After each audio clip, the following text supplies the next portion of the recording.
Alchin moves to left with Megan Grant. Of course, Brady leading the infield defense. Should be a good one. We're excited to have this one for you. The Bruins and the Bears on a Saturday evening at Cathedral City in California. The first pitch is a strike to Mackenzie Wilson, the senior out of Long Beach, California. For this Baylor Bears team, 6-3 on the season. They're 3-0 at Mary Nutter Collegiate Classic, beating Oregon, Notre Dame, and UC Riverside. There's a grounder to second, pull up. That's the play. And we got the first out of the ball game. Eric Lopez, Sydney Supley here. Sydney, what are you looking forward to seeing in this top 25 matchup? This is one that it's a lot of softball people eyes are going to be on this game. It's one of the marquee matchups of the day in college softball. You have a young, scrappy UCLA team that's finding their groove against a Baylor Bears that's so experienced, returning 90% of their starting lineup from last season. This team coming into this tournament faced 80% of their schedule as ranked opponents. Taylor Strain swings and misses. 1-1 the count. Bruins have won 3 as well here at Mary Nutter, coming off the 10-2 win over Illinois in 5 innings. Of course, beating Nebraska 9-8, where they scored 5 in the bottom of the 7th to win it 9-8, and of course beating Northwestern 1-0. Strain takes a ball. You talk about the comebacks for UCLA. The Bears have also had some themselves. They were up 8-3 in the 6th inning versus Notre Dame in the first day here at the tournament. Notre Dame came to tie it, and they responded in the 7th, which is very hard to do when you're up by so many, and then you have to claw your way back on top. So both of these teams, you can't count them out until the final pitch is thrown. Yeah, that was a wild 10-9 win on a late Thursday night, back at 4th game. Strain hits it to left. That will drop in for a hit. As Alchin plays it in, and it's a 1-out single for Strain. A rise ball inside. It got Wilson, but this time on this hitter, she's able to poke it through for a base hit. A good adjustment, understanding what they're trying to do in the circle for UCLA. That'll bring up now the All-American, Shaylin Govin, the junior out of Katy, Texas. Takes a ball, 1-0 the count. She was first second-team All-American a year ago, first-team All-Big 12. Off to an incredible start, hitting .550 this season.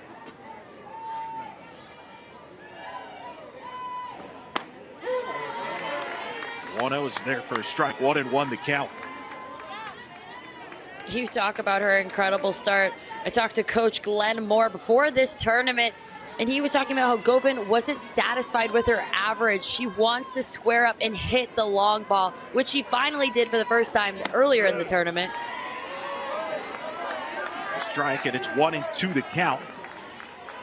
You can make the case, Cindy, in this game. You've got 2 of the best hitters in the country, Maya Brady and Shaylin Govin, going head-to-head. As you see, Glenn Moore in his 24th season as head coach at Baylor.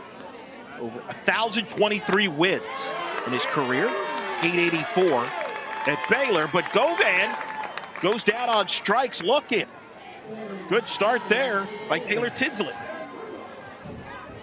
The sophomore in Tinsley just has so much confidence in all of her pitches to go right at one of the best hitters in the country.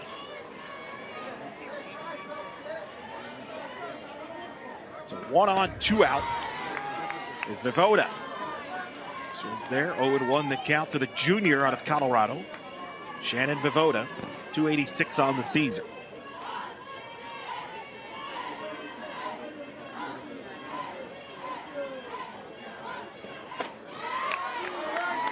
Swing and a miss. Tinsley ahead 0-2. Tinsley already making a statement with this rise ball, having a few swings and misses. Her spin is looking sharp. A pitch that's so hard to hit when the lights come on and the sky gets darker. Pitch outside for a ball, 2 strikes. Tinsley, of course, you see the light there. As a rise ball pitcher, That's I it. lived for these games. Nasty off-speed pitch, frozen. Strikeout. We head to the bottom of the first. Bruins coming to the plate.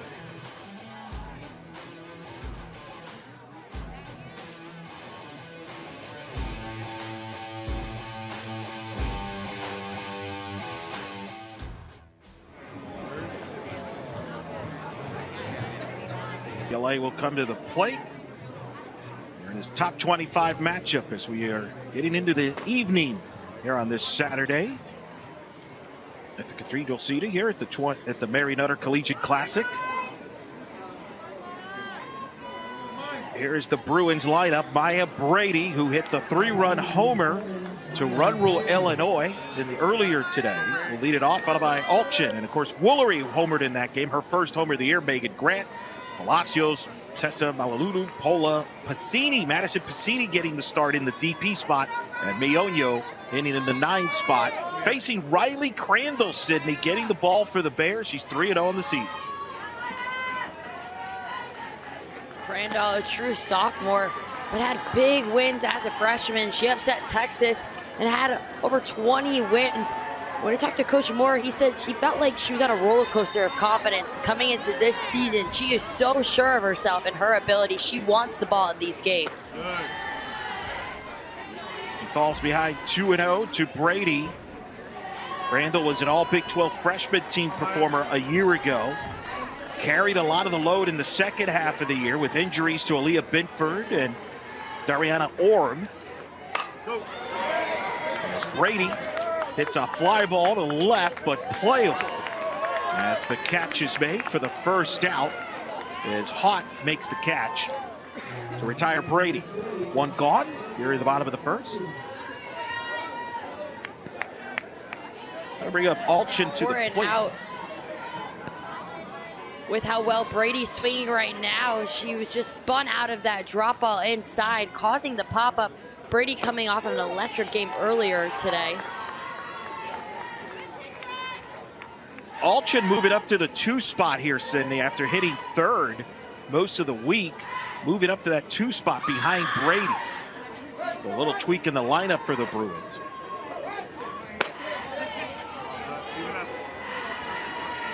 The Bruins lineup has been changing pretty much game to game, which shows you they're still trying to find that right combination. After Alchin is actually Woolery, who was hitting 6 in the previous game, but after a 3-run homer, she's now behind Alchin at 3. Pitch fouled off.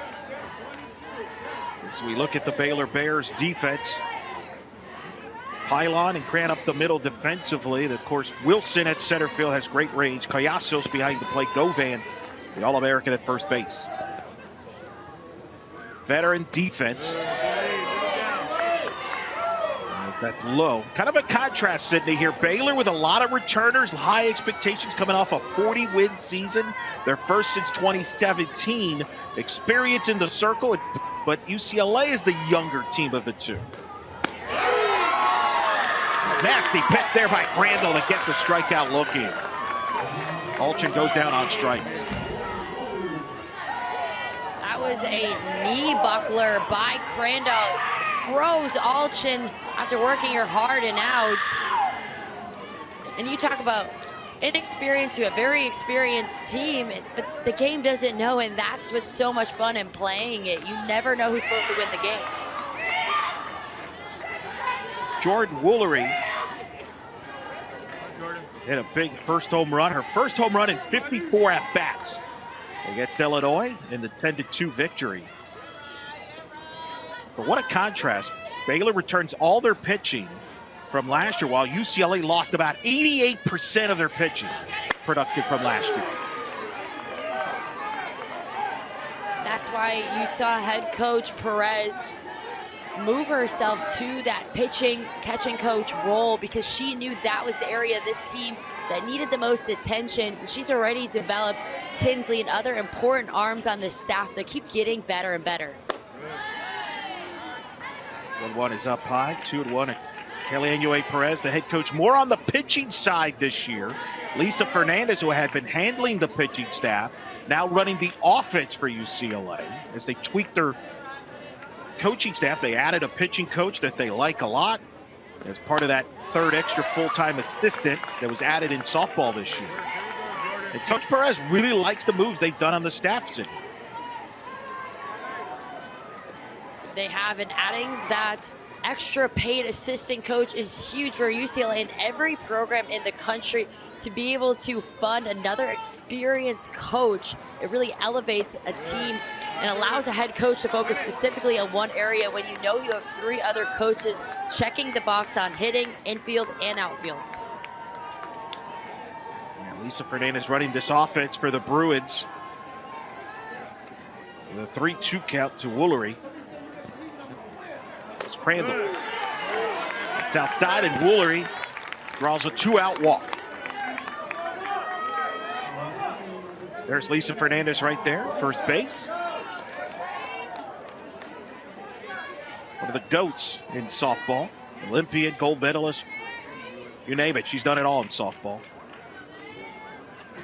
She gets to coach players like Megan Grant, who comes to the plate. He takes strike 0-1 to Grant.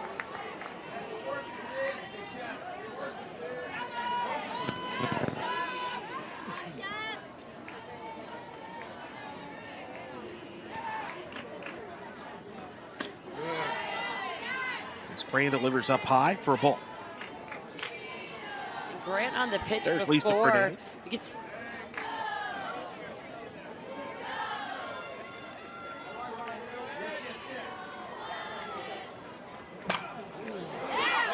Ball hit off the glove, and everybody's going to be safe. Crane couldn't handle it there, Sydney, and the Bruins have 2 on, 2 out.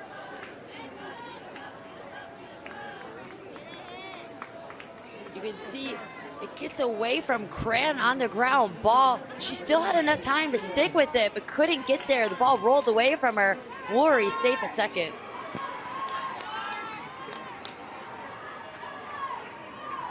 So Leah Cran, the freshman out of Corpus Christi, Texas. Unable to handle it. Inning continues. Palacios at the plate, swings and misses. The count is 0-1. Normally, we would see Amber Tovin at shortstop, but not in the lineup in this game.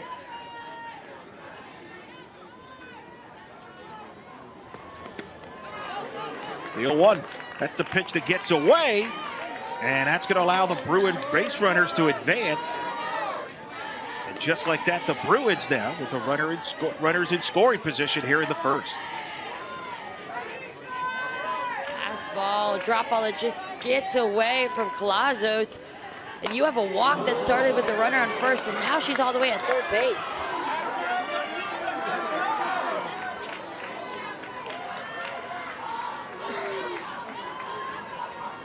Ball to strike the count. It is an error on Leah Cran is the official scoring.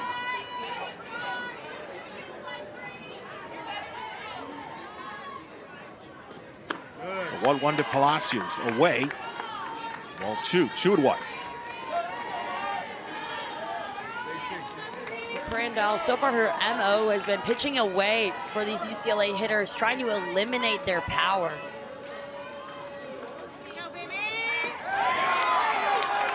And she got her with a strikeout as Crandall gets out of the jam. Bruins straying 2. We're through 1. No score between Baylor and UCLA on this Saturday night in the Cathedral City, California.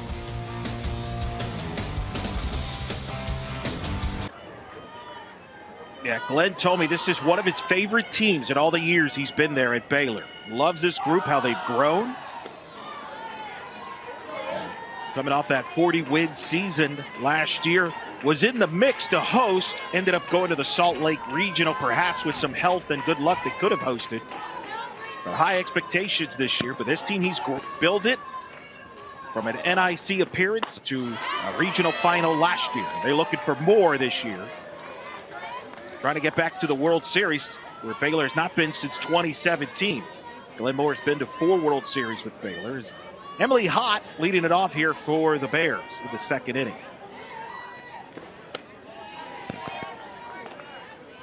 takes their 2-1. Of course, Cindy, you got a chance to talk to Coach Moore this week.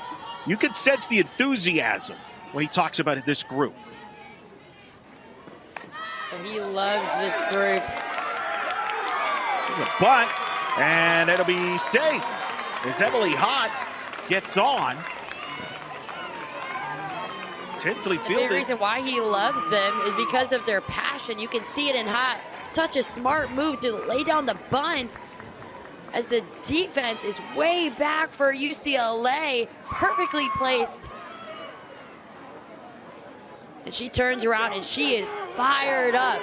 That is what you need for your team to get yourself going.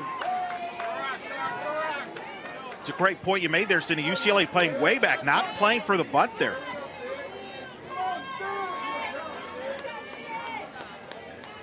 Sydney Collasos now to the plate. She tries the butt, and it goes foul.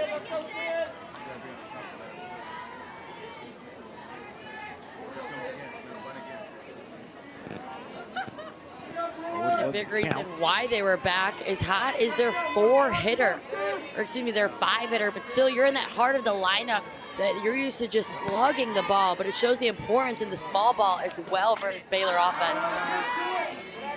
Collazo showed butt and then swung away and fouled it off. Cindy, we see that from time to time for players where they show butt to draw the defense in and then try to surprise them and hit it over them. Watch her, it's a half pull back, and it's more so of trying to be a slap. She sees the defense crashing, and she wants to just poke it through the infield, so it's more of a half swing on that. Collazo takes a ball. You don't see that every so often.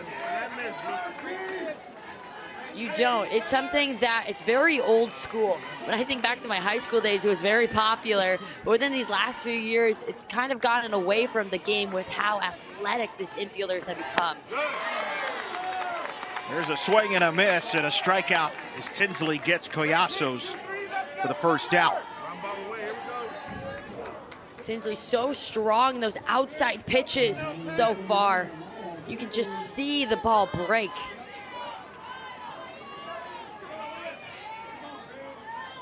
You mentioned old school, Sydney. Here's an old school player, Aaliyah Binford, swings and misses. Two-way player, which I know is right at your heart, Sydney, as a fellow two-way player. Very special place in my heart. And Binford, being able to call a few of Baylor's earlier games, she was in a slump hitting, and it only took her going on the mound.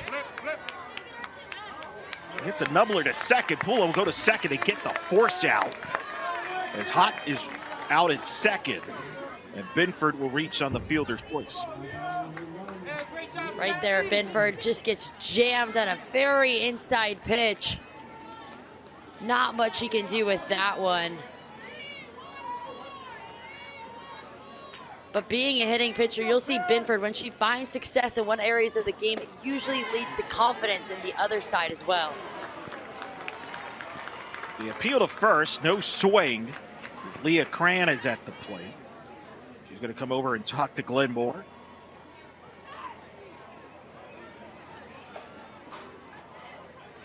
Glenn Moore, 24th season. When a player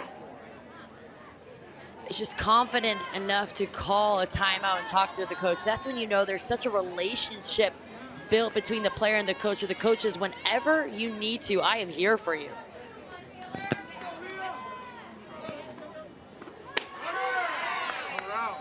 Well, the runner goes, throw to second, not in time.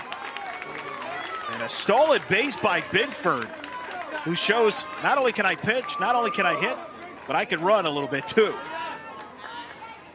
A true triple threat, and this is a close play. UCLA felt like they had it, but the extra long frame is what allows Binford to be safe.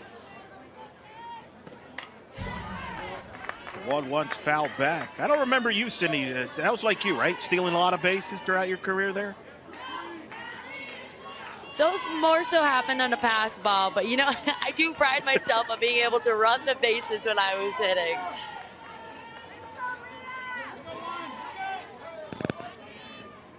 Ball 2 strikes to count. Swing and a miss. Tinsley with the strikeout to end the inning. Bears train a runner at second. We're through an inning and a half. Still scoreless.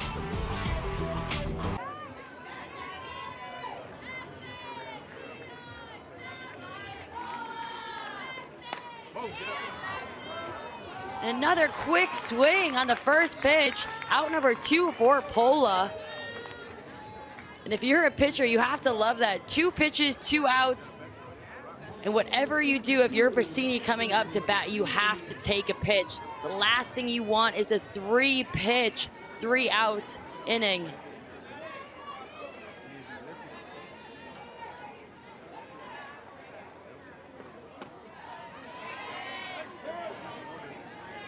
Crandall just misses a bit inside, but another good pitch, and she is coming out, attacking the zone in the bottom of the second.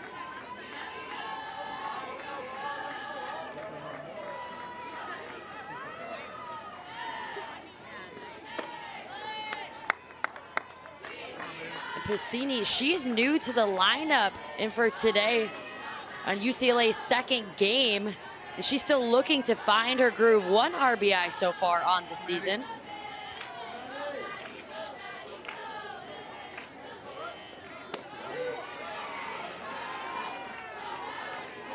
And Crandall finds a strike, 2-1, still in good hitters count for Bassini, the redshirt junior from Chula Vista, California.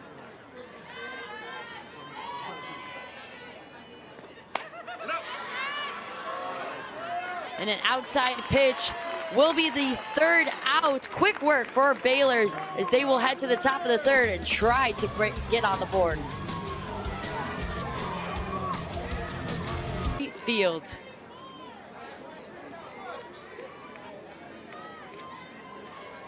The umpire will call time for Tinsley in the circle. He'll reset everything.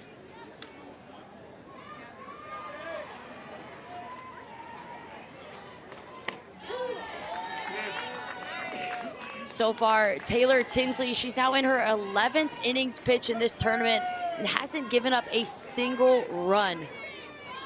The sophomore, by far her best outing of the seasons have been here at the Mary Nutter.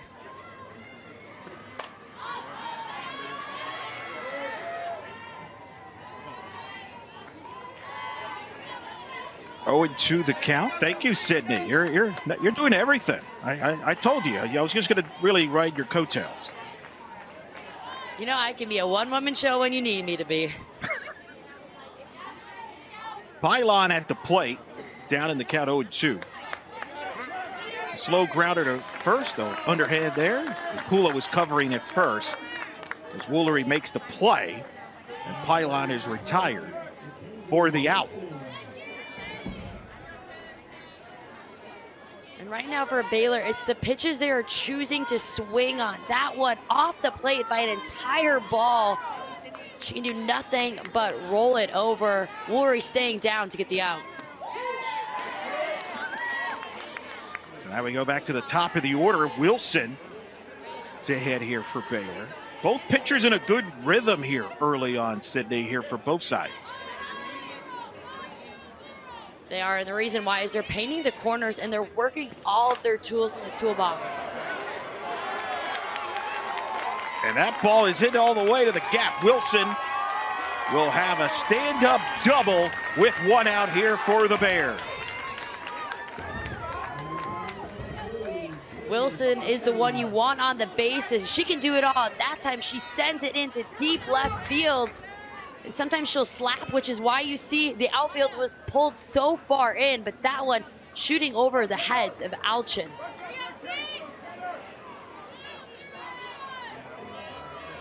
So Mackenzie Wilson at second base. Now Strain at the plate. Takes a strike, 0-1 the count. It's so important for Wilson to get going, who's on second base, because she is by far one of the leaders on this team.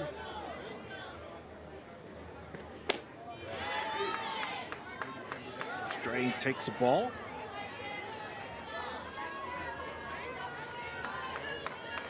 Coming out to see the action in person, the official ticket source through the MaryNutterClassic.com website. Only got one day to go to get tickets. Still some good matchups tomorrow. This 20th edition of the Mary Noether Collegiate Classic.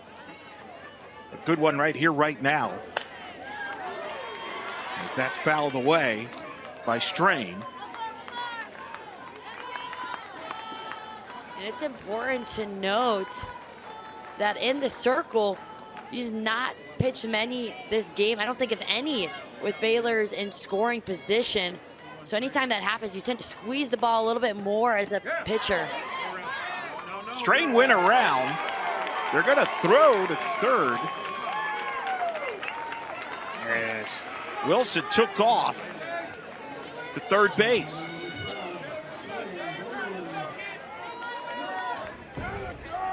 You can see she just sees ball down. So huge on a walk. Most of the time, a catcher isn't thinking a runner will go. Wilson and her speed.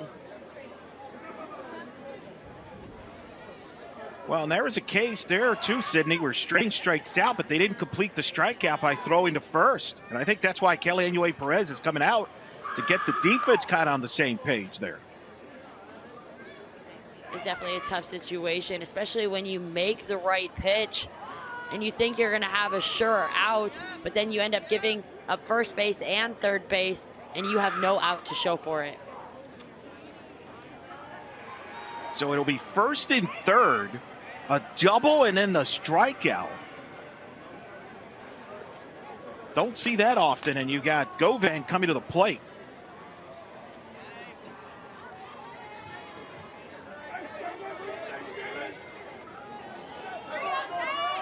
So let's see how Tinsley responds here to the first adversity of this game.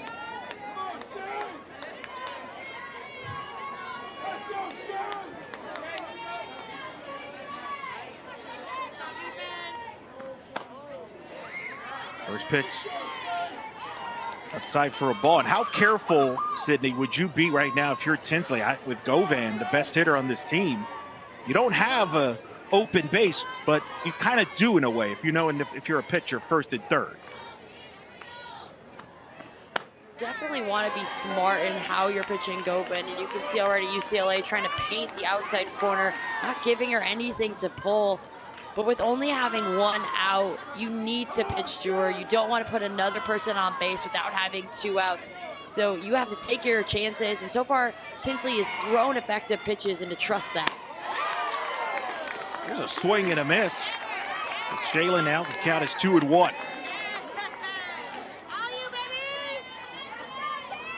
She's right there, spinning her pitch through the zone. That's what it looks like to trust it.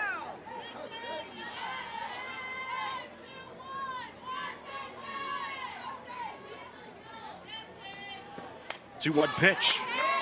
Jams her and fouls it back. So Tinsley's come back to her to even the count at 2-2. It's definitely to note, we talk all the time with Govan being a talented hitter up to bat.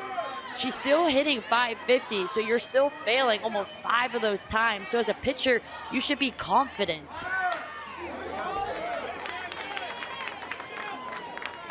Ball's fouled away.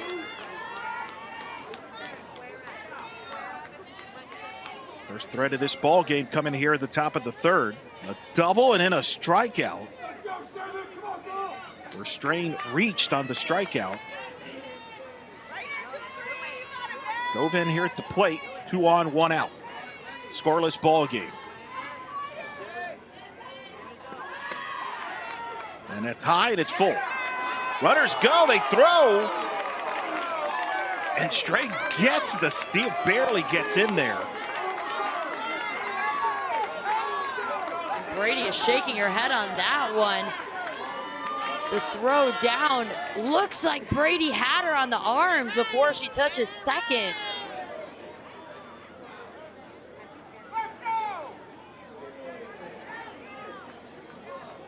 But it does look like her hand arrives first. A very good slide there. As the tag beat her, but the slide is what made her safe.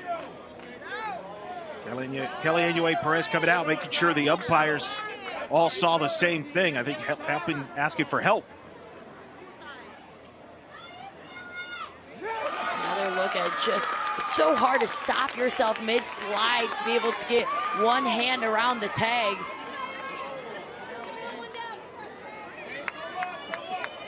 And as you mentioned earlier, Cindy, there is no instant replay here at the Mary Nutter Collegiate Classic. There is not, and now Govan even in a more dangerous situation.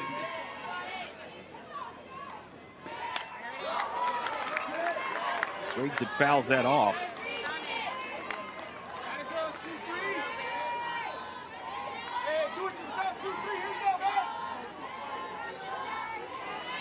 Of course, by Strain stealing second, you do have the open base at first here. If you're Tinsley, you don't have to give in here to Govan. That's fouled off. She is not giving in. She is competing right now with her best pitches.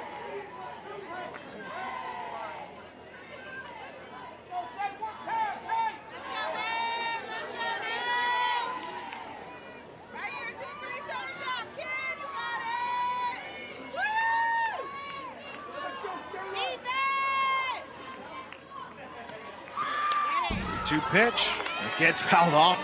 And right now, neither side wants to give in here between Govan and Tinsley.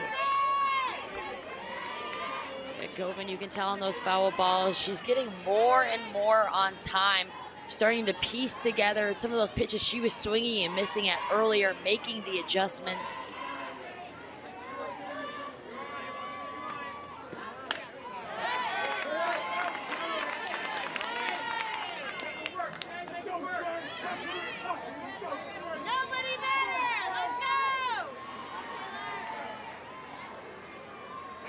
This battle continues here. Such a big threat here for Baylor in the third inning.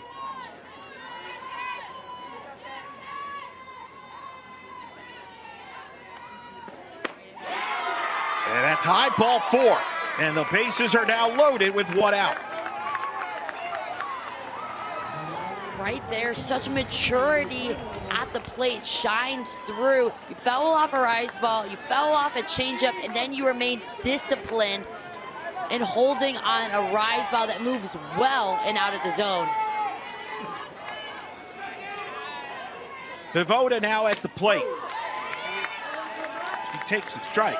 But Cindy, the good news there about that walk is now if you're the Bruins, you have a force out at every base. Not the worst case scenario there in walking Govan, who can make you pay. And with that, you can count on the defense being closer, understanding that there's a force out, like you just mentioned, at each base. They're going to be playing tighter as an infield. Tinsley ahead here, 0-2.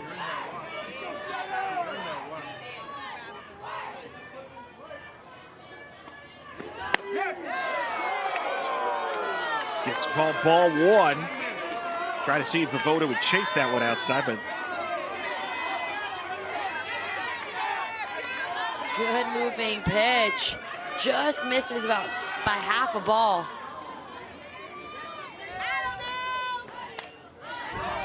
1-2, foul back.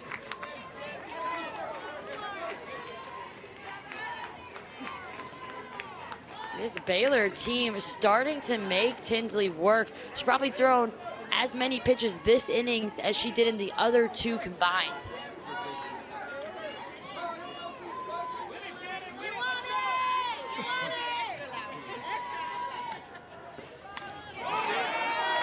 Got a piece of it there, Vivoda, to stay alive. She got a piece of it, and so did Palacios. And Coach Perez will take a second to check on her catcher. Always a tough one when it misses your shin guard on a foul ball. It can catch you right in your leg.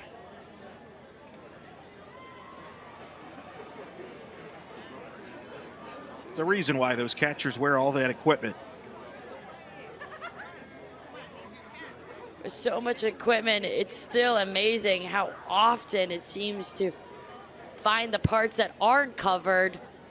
And off the foul tip, it will hit her right in the part that, unfortunately, there is no gear. I think you got to just put catchers in all hazmat suits so we can just protect them, bubble wrap them a few times. And they already have a lot of gear, but they worked their tails off back there.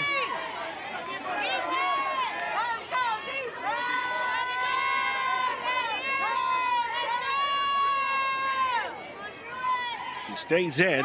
1-2 the count to Vivoda. Tie 2-2.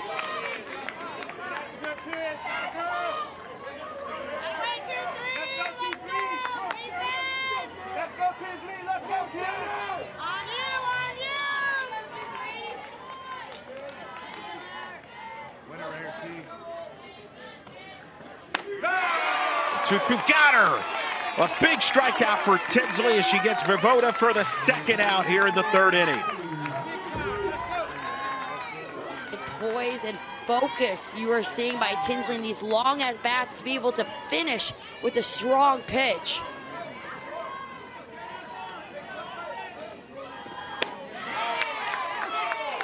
Swing and a miss. That was the 6th strikeout of the evening already for Tinsley.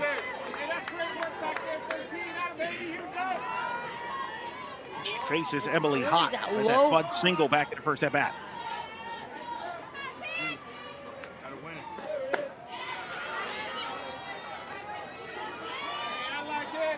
I like that 2-3. I like it. Let's go. Let's go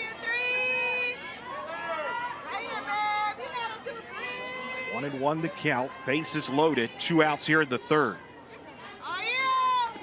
Yes. There's a strike. And Tinsley now want to get out of this jam. What a great pitch there. Tinsley has just elevated herself with runners on every base.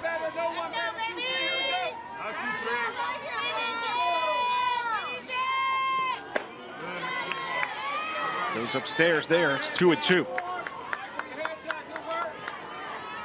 And I like that thought by Tinsley. And what's made her so successful this inning is you see her working in her rise ball at different heights. That one a high rise, but a lot of those swings and misses, they're all low rise going through the zone.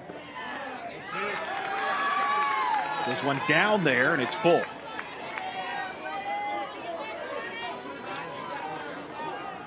Coach Moore reminding everybody on the base pass that they're running on the pitch.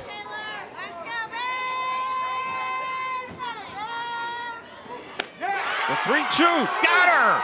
Back-to-back strikeouts for Tinsley. Gets out of a bases-loaded, one-out jam. This needs.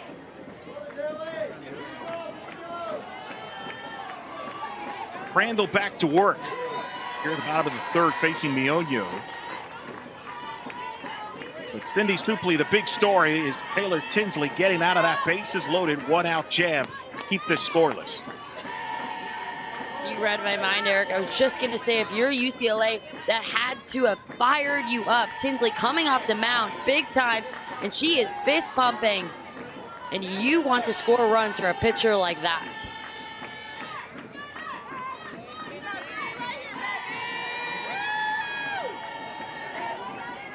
Miono leading off the inning in the 9th spot, back in the starting lineup after suffering an injury early in the season, the opening week. Back in there and hitting in that 9th spot, Sydney, which is kind of like a de facto leadoff hitter spot with a lot of coaches really feel about that number 9 spot in the lineup. It's an important spot to be able to turn your lineup over. And then you have Brady, who is what people would say a non-traditional leadoff, coming in with so much power. So it makes sense having Miono as your 9, as your speed before you get into power hitters. Miono takes a strike. It's 3-2.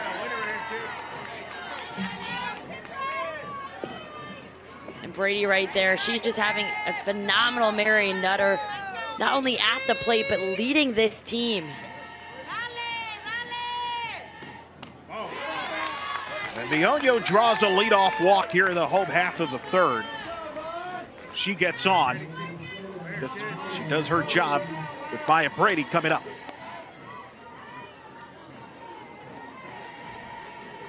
Definitely not the plan for Crandall, who's been so consistent. And sometimes you wonder, with it being It was a little of a longer inning. Baylor had a ton of runners on base. As a pitcher, that's more time. You're cold in the dugout, standing around, not throwing. Sometimes it can take you a hitter or two to get back in that rhythm.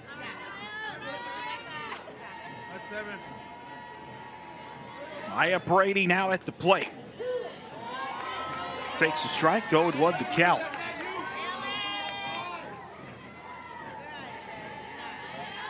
Mioño has great speed, is at first base.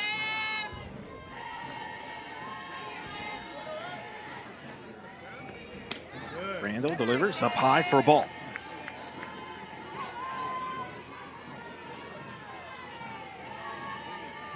There has to be no one more proud of this team than Maya Brady.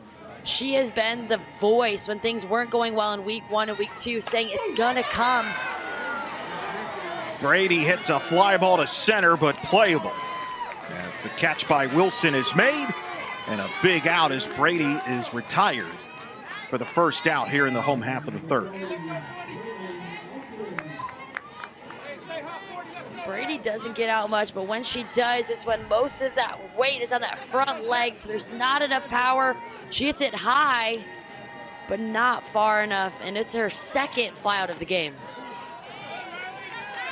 Alchin fouls that off her foot. She struck out in her first at-bat. As the Bruins now get to see Crandall for the second time in the order.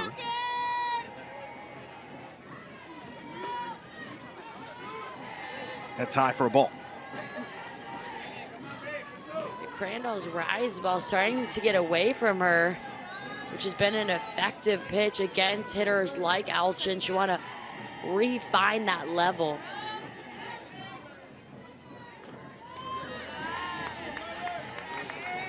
That one a little high there, 2-1.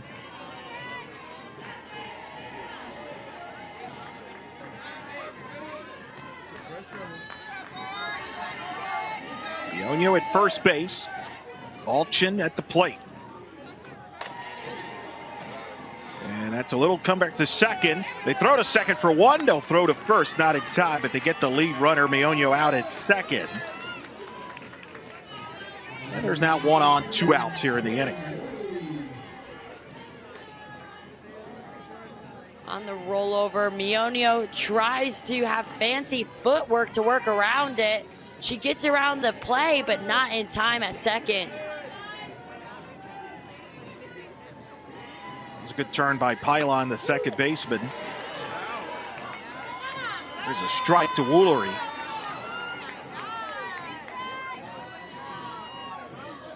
Woolery walked in her first at-bat.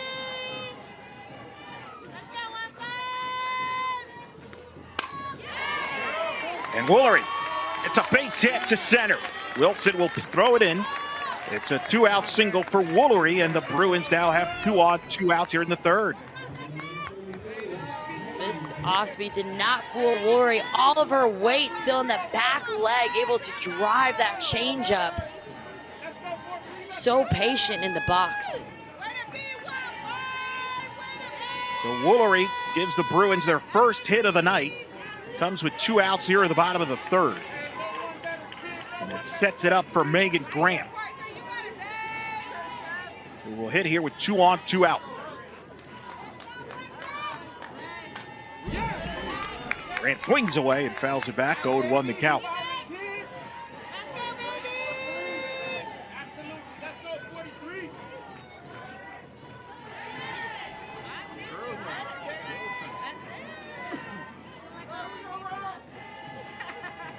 The 0-1 from Crandall. Gets the strike at 2-2. You can see right here, Grant so consistent in her ritual, putting her hand on her helmet and taking a nice deep breath before every pitch.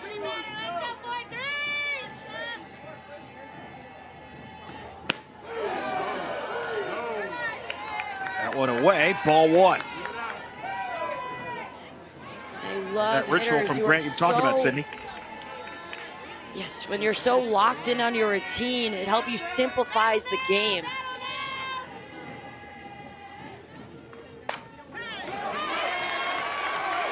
Ball gets through, base hit for Grant. They're going to send the runner. She will score. It's an RBI hit by Megan Grant. And the Bruins get on the board first and take a 1-0 lead on the RBI hit by Grant. It's a big time hit for Grant. Works that outside pitch up the middle. It was a tough one up in the zone. Her barrel stays right on top of it.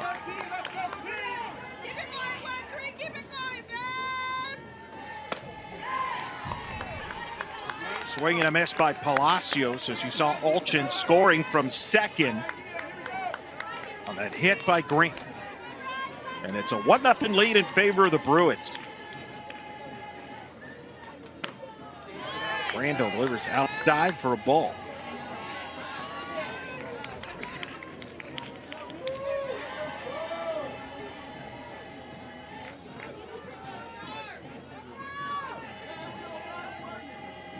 Randall gets Palacios, high pop-up, foul territory. Coming over to make the catch is Pylon to retire the side. But the Bruins get a lead on the Field dream of playing on that team because they'll be in the right age range to start working towards that.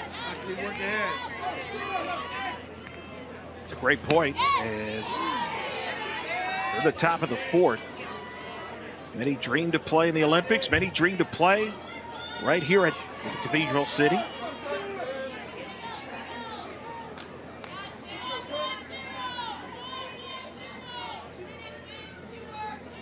It's Collasos. It's a strike. Tinsley. Been magnificent so far through the first three.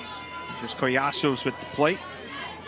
The senior gets jammed and fouls it back. Tinsley, as the sophomore who had appearances last year but didn't really get these big time games, she is so ready for her moment in the circle.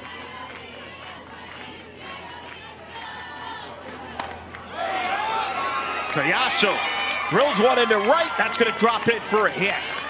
A leadoff single for Sydney Collasos. The Bears get the leadoff runner on to open the fourth. Good piece of hitting, but even better by Miono in center field. Watch how she takes a great angle to cut this ball off, which if it gets to the fence, that's a double, but she keeps it to a single.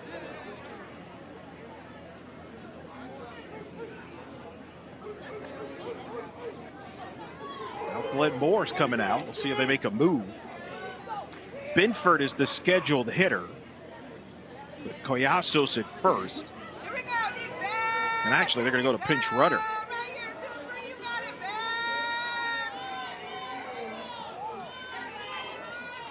Glenn Moore, the Bears.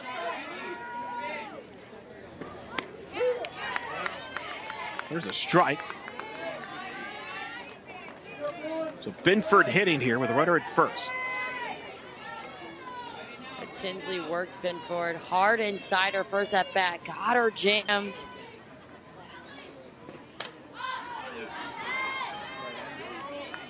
Binford fouled that pitch off. Roat is the pinch runner at first base.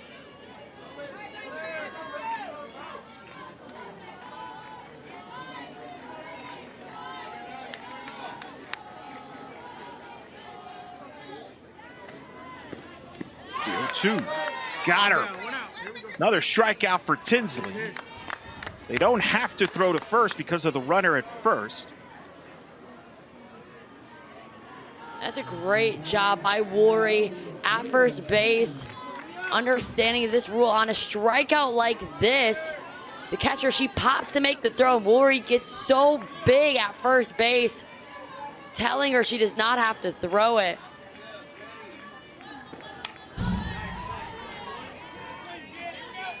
Pitch foul back. Good communication, right? That's the key to defense, and is that communication in situations like that. It is, and you always are just reminding the people around you the situation that you're in. As a catcher, you're working so hard for your pitcher.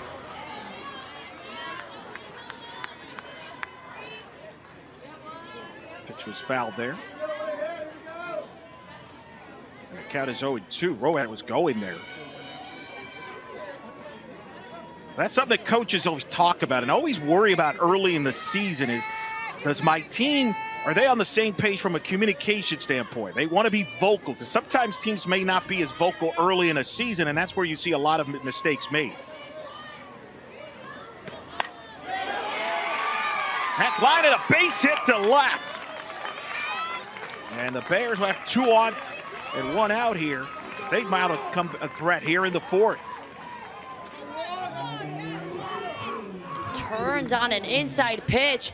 Looks like it was a mislocation the way the catcher was set up outside and then brought her glove in. She takes full advantage. Nothing but smiles from her. And to your point earlier, Eric, is I think some of the best coaches I ever had, when they knew they had a team trying to gel together, they said, I don't care if you're wrong, just be loud and communicate on the field. Because you can fix wrong, but you can't fix quiet.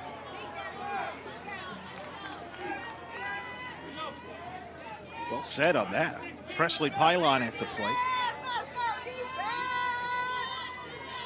First and second, 1 out.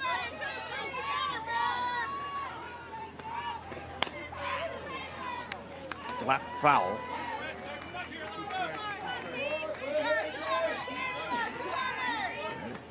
Pylon here at a big spot. Junior from Murrieta, California. With Mackenzie Wilson on deck. Flip to the top of the order. There's a cutbacker. Tinsley will get the shore out at first. Runners advance. Now second and third. 2 outs for Wilson.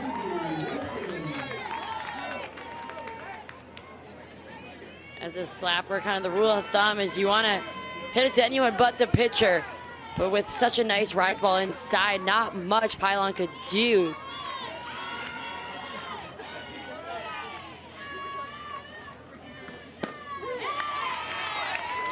Wilson takes a strike. Doubled in her last at bat. To left. Former second team All Big 12 performer in 21. Hitting with second and third, 2 outs. Takes there for a ball.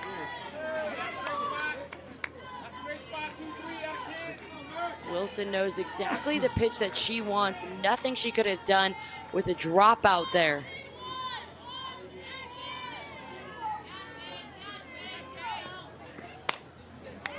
The 1-1, Wilson grounds to short. Brady's there, throws to first in time to retire the side. Do you get for the ski, if you would, ski ball there? What's your, where are you at right now? I'm pretty good. Between that and mini golf, I think after a few rounds, we could slowly work our way up to that many tickets. But I think we have to go together, Eric, so that we can make sure we get a Mary Nutter ball, because there seems like so much fun there. So you rather work as a team versus going against each other? Always as a team. There's a strike. We're at the bottom of the 4th. What's your favorite arcade game when you go out there? Golf cart? Are you a big golf putt-putt? I am, but lately I've been hitting the real courses now that I have a little bit more time on my hands. And I have to say, I can hit the ball very far, but you'll hear a lot of 4 and heads up because we're never really sure where it's going, and it usually ends up on the other hole than I was trying to aim it at. Sounds like my golf game, so we have that in common. That's why I keep it a putt-putt.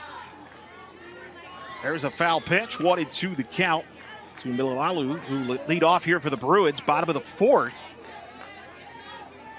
Crandall trying to match pitch for Tinsley here in an old school pitcher's duel so far here, Sydney, through the first 3+ innings.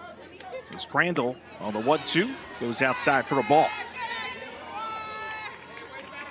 I love that the pitcher's duel is between 2 sophomores who are really emerging as the aces Orm for Baylor is still coming back, one of their top pitchers last season, but Crandall has been the go-to for the Bears. And on the other hand, Tinsley.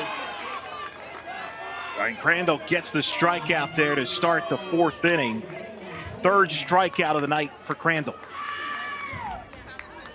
This changeup just fools Malau Ulu right away. She's frustrated with herself for going fishing on that one.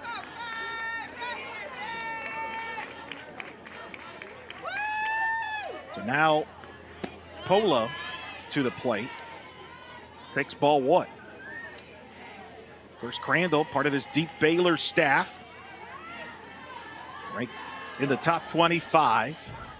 Of course, we got Oklahoma, who's ranked number 1, the defending Big 12 champions, the 3-time defending national champions. The 1-0 is fouled off. But Baylor, remember, was the team, Sydney, that beat Oklahoma last year. The only loss that the Sooners had a year ago.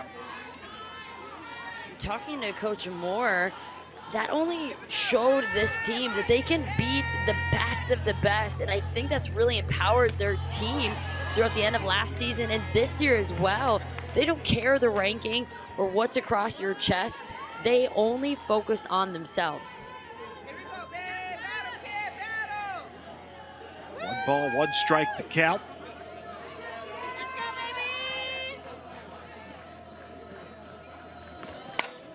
Crandall fouled off. Of course, the Big 12, lots of storylines with Oklahoma and Texas, top 2 in many of the polls, playing in their final year in the Big 12. Of course, Baylor, Oklahoma State in the top 20.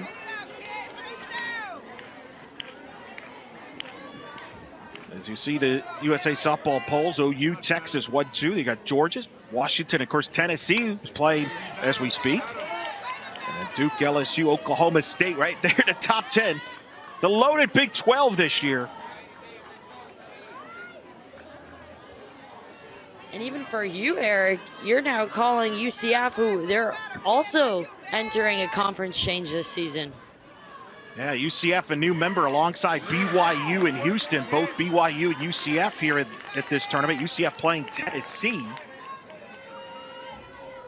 And many of the coaches, including Glenn Moore, told me, Sydney, because of the additions of a UCF and Houston, BYU, and then next year they're going to have Arizona, Arizona State, Utah. They feel that the Big 12 actually is deeper now than it has been in the last few years.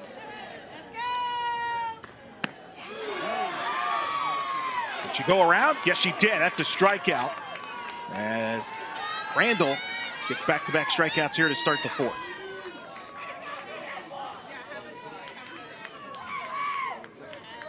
Right there, the put out for Baylor. Crandall being so efficient.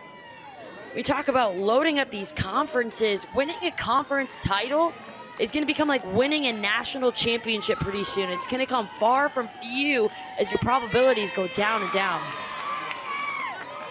Madison Piscini at the plate.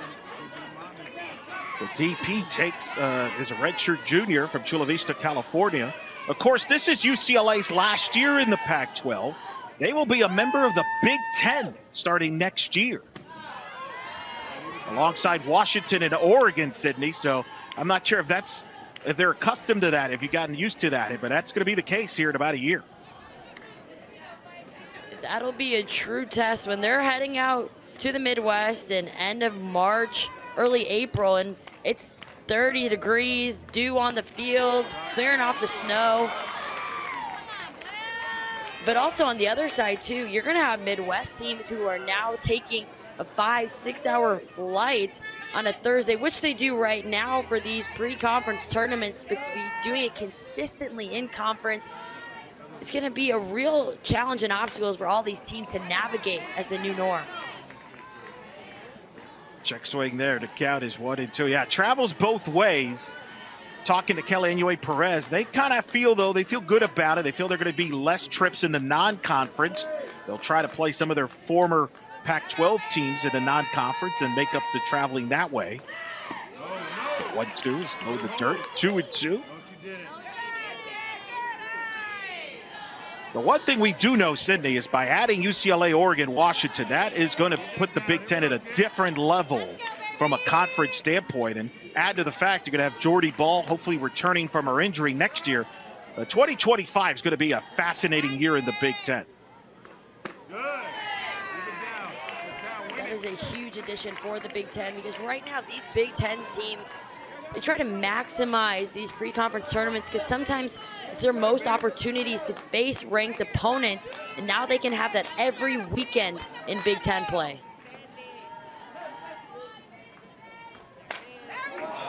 Three-two, that's hit. High fly ball, playable. Over the shoulder catch by Cran, the freshman, who retired this time. We're through 4 here at the Mary Nutter Collegiate Classic. Bruins up 1. Guys, you have teams coming to these tournaments because it's a learning opportunity. They're seeing the best of the best, and they can only just take pointers from them.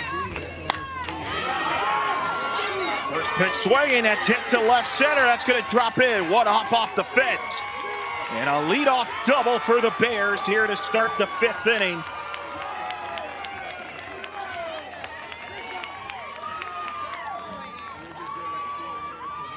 And on the first pitch, with the response, not many balls have been barreled up against Tinsley. But Strain being the one to do so. Taylor Strain with the leadoff double. And that's huge because you got the All-American Govan stepping in.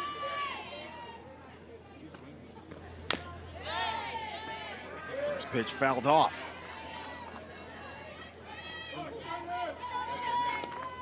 Govan trying to take one from Strain's book and swing at the first pitch. That off speed is not one she's done damage with so far today. Really just wants to be picky.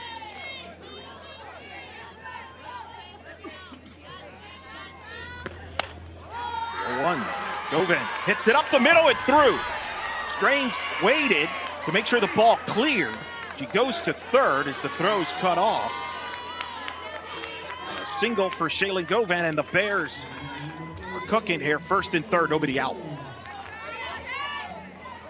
Fight her way through that rise ball inside, then heads up base running to wait for the ball to get through before rounding third. I think a smart call there by Moore, making her stay because you still have no outs. Runners on first and third.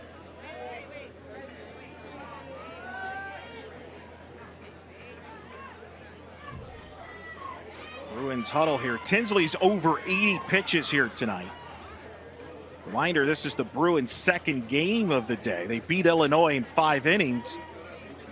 Prior to this game, where Cecil started, but Caitlin Terry came in and got the win. And to remind you, Tinsley is now in her 13 innings pitched in the tournament, yet to give up a run. Baylor tried to be the first to do so. Devoda takes a strike. 0-1 the count.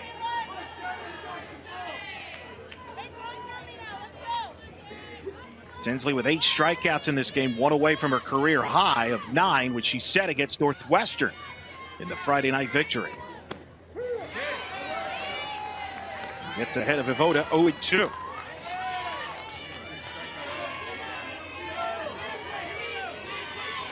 There you see the Bears runners at the corners.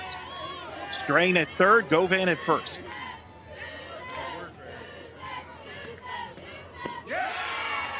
And she got her.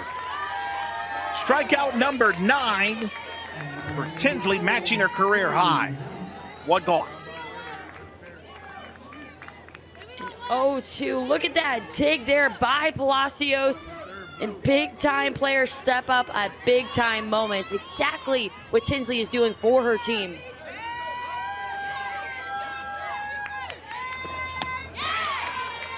Swing and a miss by Hott. Baylor coming out aggressive here, Sydney, in this inning against Tinsley. They are. I've noticed that approach. And take a look at this defense right now. You have Brady pinching up towards the middle. A big gap in that 5-6 hole. A bunt attempt by Hott. It hit the bat. It's a foul ball. And such a bummer because no one was there. She would have been safe by a mile. Hot deciding to do what no one was expecting. And it looks like it hits that bat for a second time, which the umpire will call her back.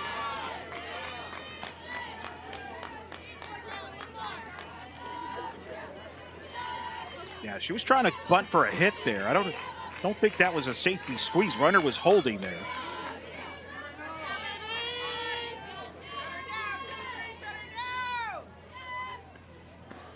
The 1-2. She fouls it off.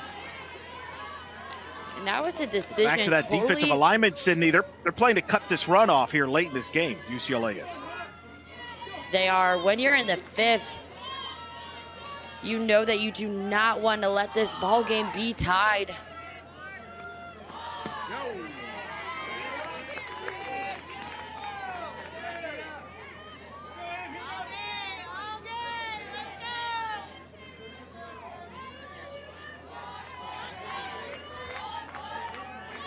Two and two to count. 2 on, 1 out here in the 5th.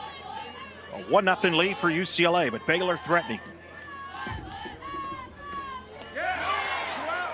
Got her. New career high, number 10 for Tinsley.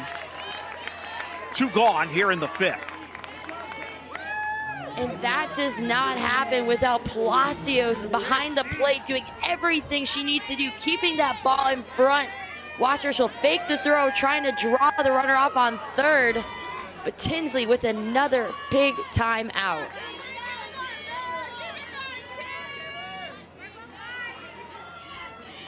So now Collasos. It's Jam Lane's foul. 10 strikeouts for Tinsley, a new career high.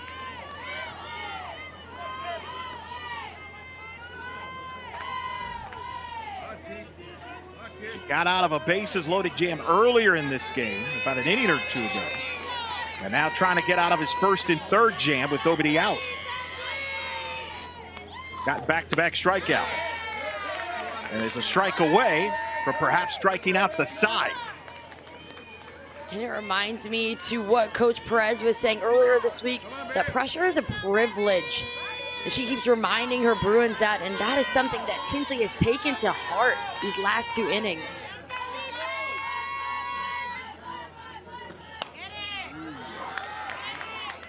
Fouled off again. Doesn't get much more pressure than this right now, Sydney. If you want privilege. And that's the moment where you have to want the ball in your hands. You can tell the confidence she has. She wants to be the game changer.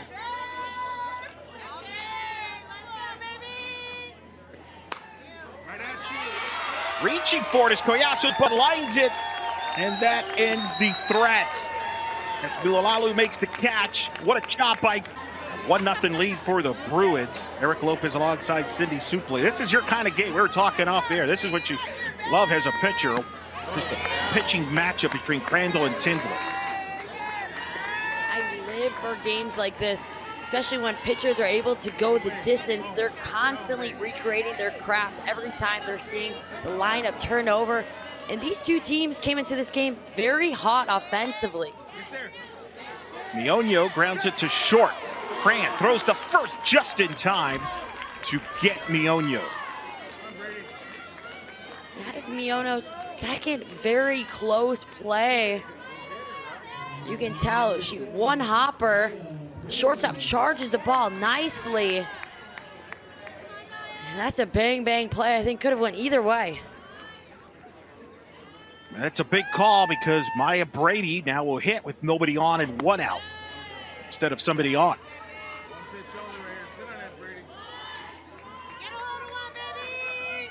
Brady, the senior, top 5 in home runs all time, hit her 58th against Illinois.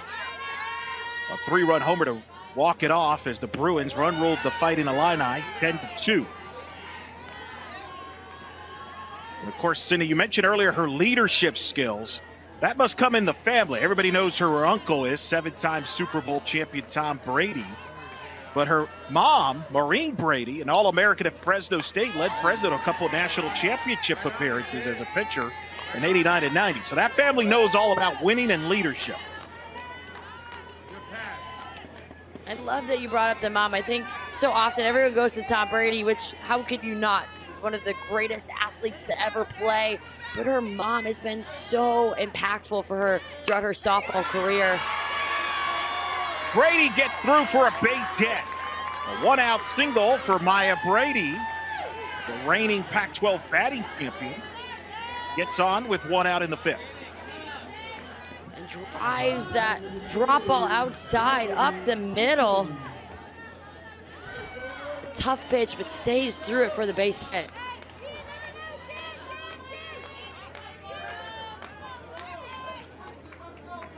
Alchin now to hit. Fouled off, of course, one of the other uncles that Maya Brady has, Kevin Youkilis, two-time World Series champion with the Boston Red Sox.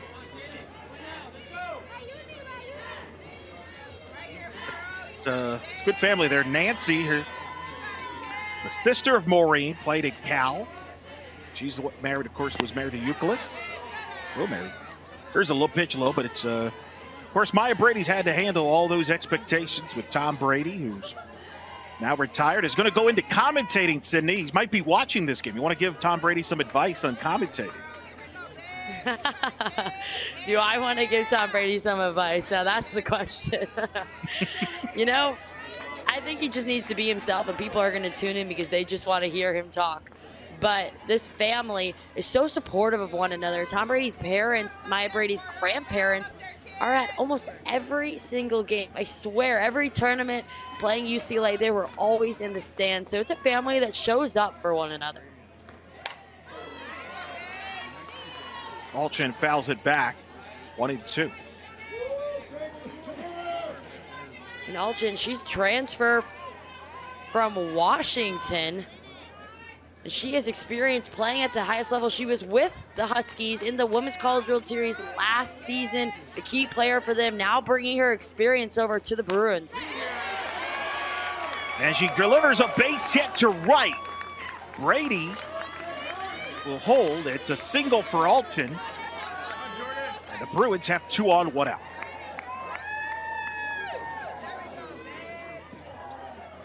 Alchin doing just enough on that pitch to turn for a line drive. You see right here, Strain. It's kind of an awkward fielding. Wonder if Brady, with a little bit more of a turn, could have made it to third.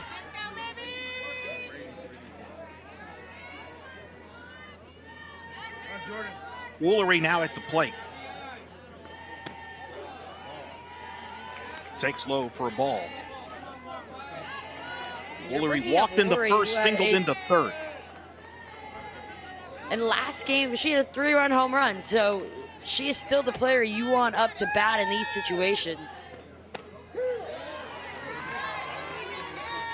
There's a strike, right? She's seeing the ball well tonight. And she knows it too. You can see the smile on her face at the box.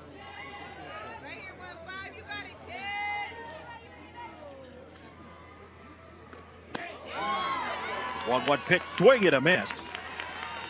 Crandall went upstairs. Woolery couldn't believe it. Look at her smiling there, Sydney.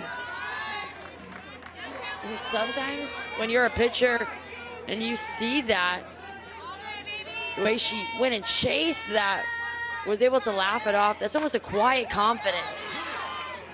Here's a comebacker as Crandall knocks it down, throws to first, in time to retire Woolery. But the runners do advance with Brady going to third and Alchin to second. Crandall going with the off speed, leaves it up, but just enough too to keep Woolery off balance and ground out.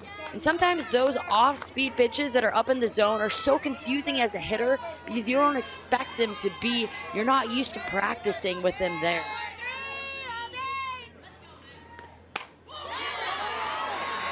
First pitch swinging, that's a base hit.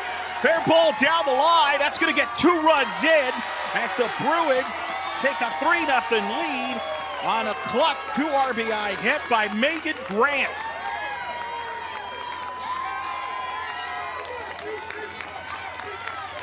Grant in her last 2 at-bats, so calm. Pitches over the middle. She slices it down the line, just barely stays fair. And that'll give the Bruins the extra insurance runs that they were looking for.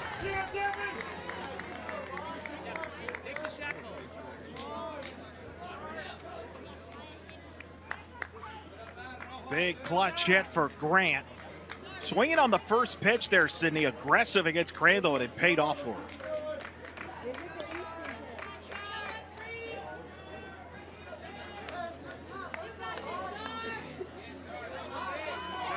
The pinch run here for Grant.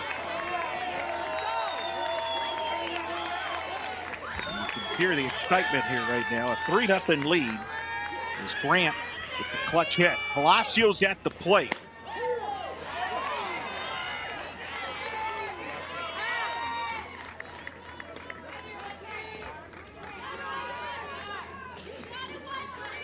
A 3-0 lead for the Bruins. And the 2 RBI hit for Megan Grant. Palacios pops it up, foul territory. And does she hold on to it? No. No catch. Voda at third base. That wind kind of played with maybe havoc with the ball a little bit, perhaps. Those are hard when you're running in and you could just feel it shift. And I think she did not know where she was on the field. Watch her try to tag Hatch here, almost thinking that it might have been a fair ball. That was followed by a foot or two. That one's popped up. Who's got it? Govan makes the catch. Overran that ball nearly, but makes the out to end the inning. But not before the Bruins have happy smiles watching softball here at Wrigley. Oh, and I love Wrigley. Coming from Chicago at Northwestern, that was our team. We would always go to games.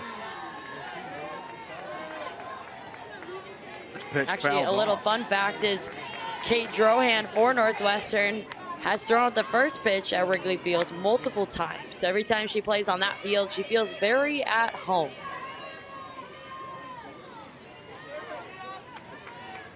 The 0-1 pitch. The strike. Are you saying we should set up something for you to throw out the first pitch here at Wrigley? Yeah, I mean, that's exactly what I was doing.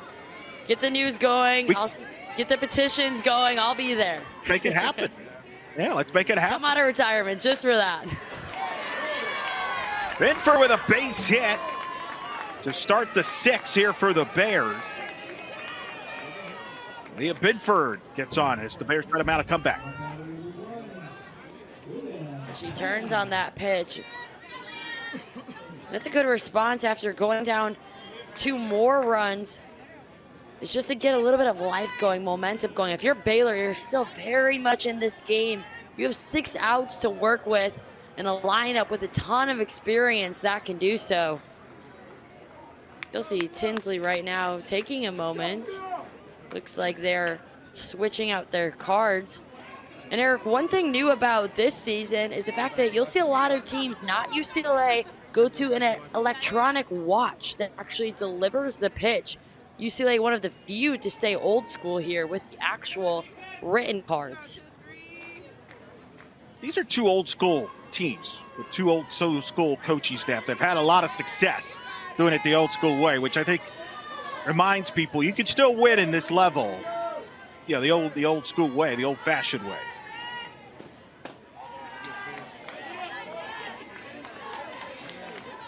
This low for a ball. And Cindy, as somebody who writes all of his notes, I can appreciate that.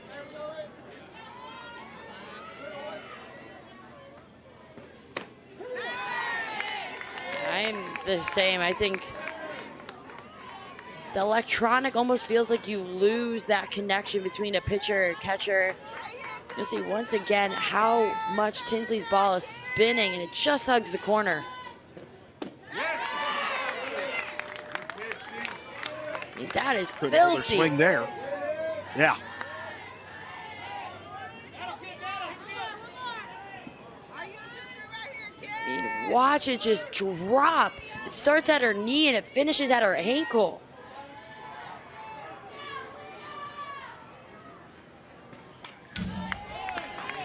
Fouls the pitch back.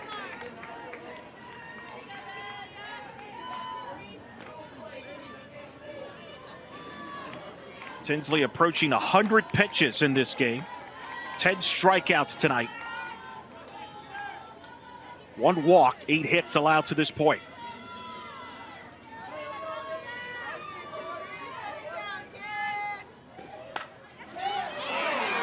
That ball is base hit to left field. It's Cran with the hit, and the Bears 2 on, nobody out here in the 6th. Baylor starting to barrel up a few of Tinsley's. That one a line drive just past Malaulu, and you have to wonder, do you keep Tinsley in or do you start to change it up and bring in another arm to close this game?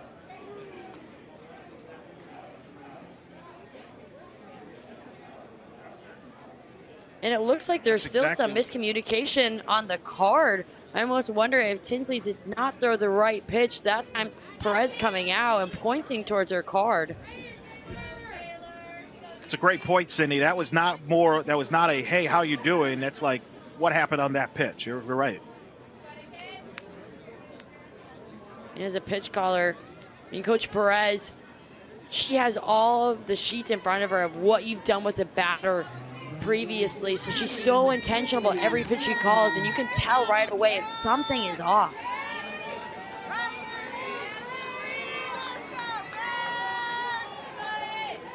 She leaves the youngster in to face Pylon. First pitch, Pylon swings. It's a fly ball to center, but it's playable. Mionio making the catch for the out. Big first out as Pylon flies out on 1 pitch. This is a trend you're starting to see more by Baylor, swinging on the first pitch.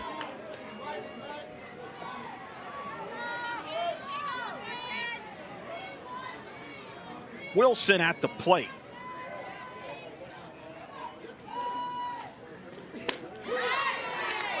Takes a strike. I was a little surprised, Sydney, that Pylon swung and away there. I wondered if perhaps the sack bunt would have been in play there, but not the case. Pylon getting the green light to swing.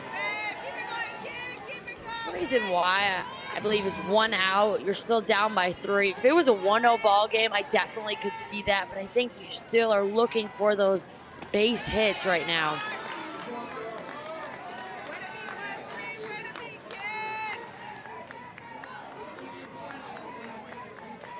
See Palacios there. Get a wrist there for the sign for this pitch call. Tinsley on the 1-1. The strike, 1-2. Wilson on that last pitch dropped her hand down on her barrel, thinking about a bunt. Very interesting choice in this situation, especially having a double earlier in the game.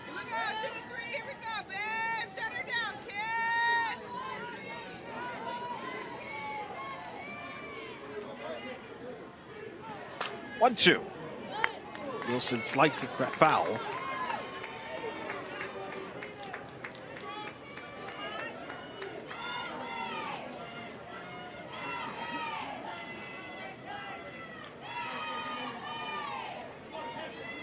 Wilson grounded out to second in the first, doubled in the third, grounded out to short in the fourth. 1-2. Reaches for it, grounds to short. Brady will throw to first. Woolery, still they're going to say Woolery was off the bag. And Wilson is safe. A wide throw there by Brady pulls Woolery. And the Baylor Bears will have the bases loaded with 1 out. Brady on the throw. Woolery has to come off the base. You see her try to tag at the end of that. But without a doubt, your job as a first baseman is just to keep the ball in front and prevent that runner from scoring, and she did that. But still, a missed opportunity of an out.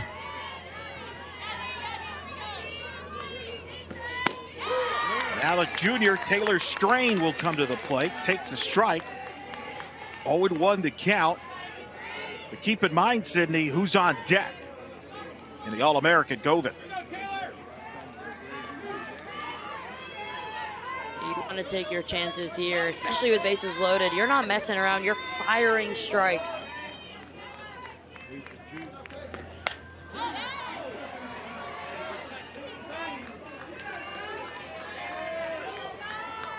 There you see Binford at third base. There you see runners at second and first there with Wilson at first base. Crane at second. So Tinsley trying to dig deep. She's been flirting with trouble the last couple of innings, including getting out of a bases loaded jam a couple innings ago. That ball is hit to right, just foul.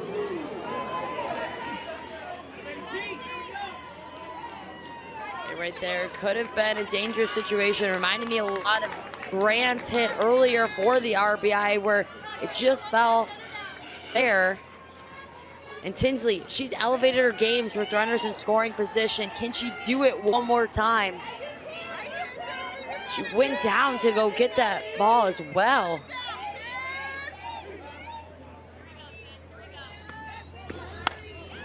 The 0-2. Strain, hits one to right, again pulling it foul. Foul ball. And you wonder too, Sydney, if you're Kelly Inouye Perez with your youngster Tinsley, who's thrown a lot of pitches in this game, how many more pitches do you give her in this game? As many until she proves you differently. And right now, Tinsley is being so tough.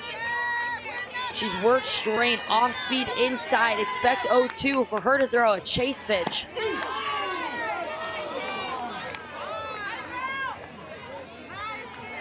Call that one. That was a chase pitch right there.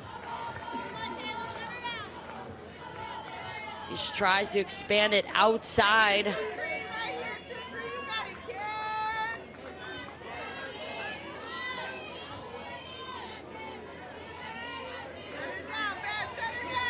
One, two. Hit to short. Brady's coming home. The throw is wide. It gets into the backstop. 2 runs will score, and the Baylor Bears are within 1, 3-2.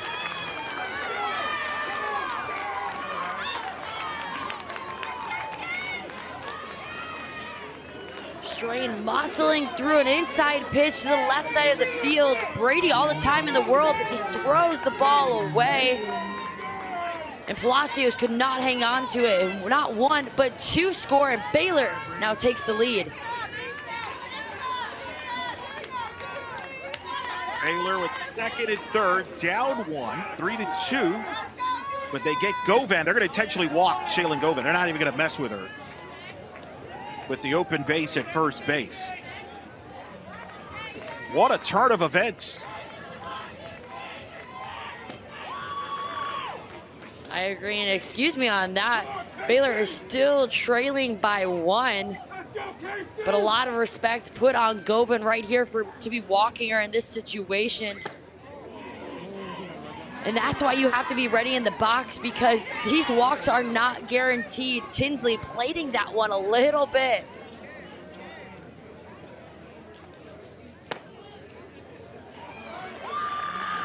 Intentional walk to Govan. As they'll face Vivoto's the scheduled hitter, who Tinsley's had success with today. But it's kind of a surprising, uncharacteristic throw by Brady there at home, just a little off. As Glenn Moore's going to come out here. 2 throws by her. I mean, the first one, she sailed a bit high, and it felt like on that second throw, she was trying to overemphasize throwing it down to correct for her last mistake, but it was too much of an overcorrection.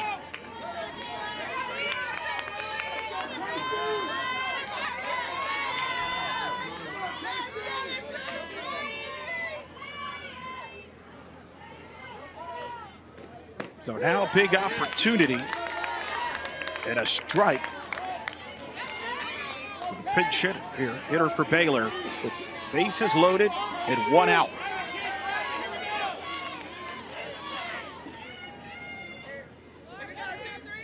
West now, KT West at the plate, hitting for Vivoto. And obviously Glenn Moore going to the bench here. Vivoto had struggled against Tinsley tonight. So going to calling West his number here at a big spot in this game.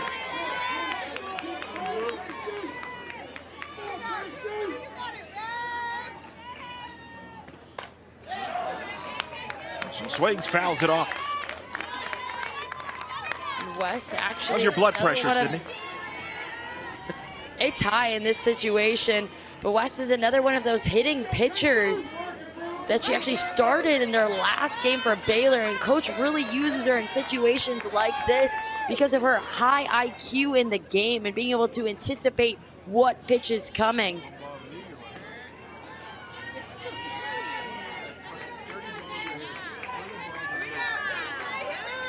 AC West. The bases loaded, 1 out. Here in the 6th, 2 runs in for Baylor. Missed outside for a ball.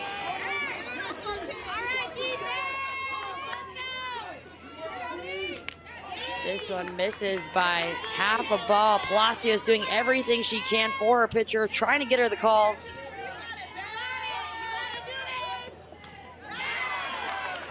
And Tinsley.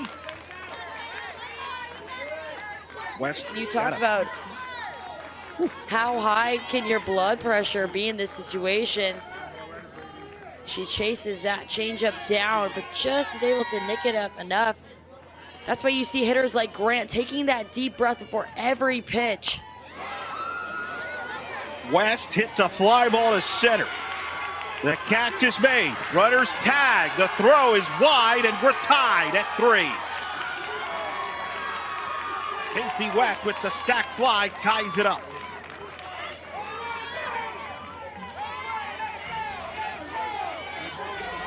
And that'll do it, just enough into center field for plenty of time for Baylor to tie this ball game. And if you're Tinsley, you have 2 outs. You want to get out of here with a tie game. Give your Bruins another chance to bat and limit the damage. Hot swings, fouls it back. So we got a 3-3 game. Hot is 1 for 3, hitting here with 2 on, 2 out.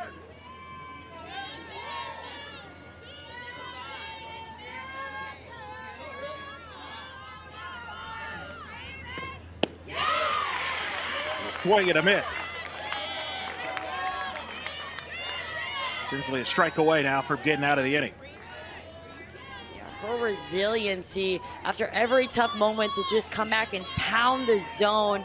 It's so mature of a pitcher.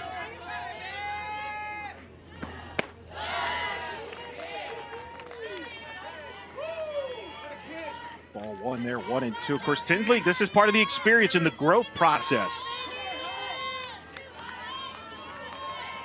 And Coach Perez will be the first to say that growth only happens when you are in these moments. That's why this UCLA team, they face some tough roads in week 1 and week 2. So many people counted them out. Now here they are this weekend, putting their toughness on display.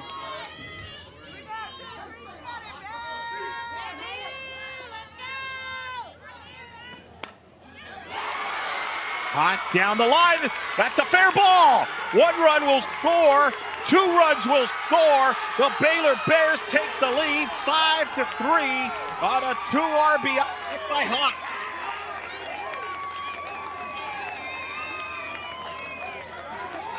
That is where errors will come back to bite you, as another hit will bring around more base runners. Scorcher down the third base line.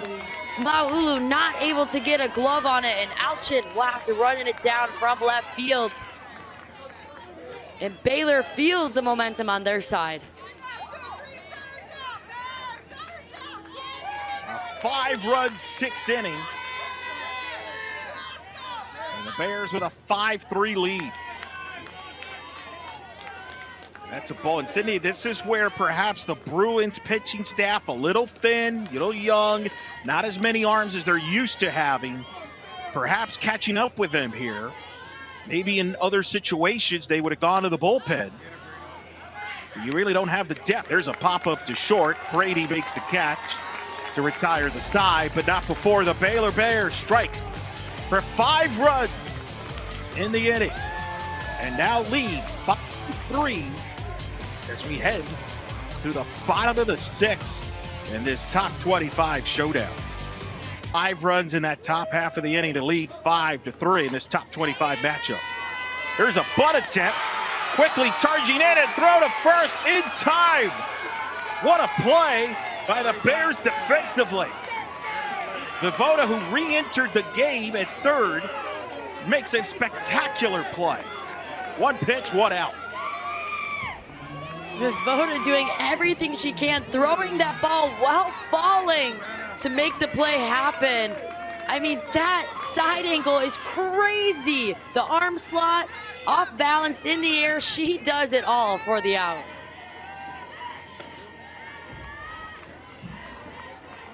That's an amazing play by Voda. I mean, that is not an easy play to make. That was a perfect butt, but just better defense.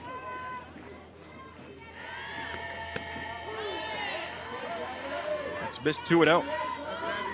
Yeah, I actually love the bunt idea, and it took a superstar play on that for the out.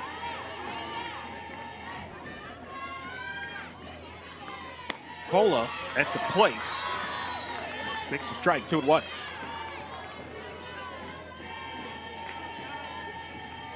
And this is now Crandall's first time taking the mound this game with a lead.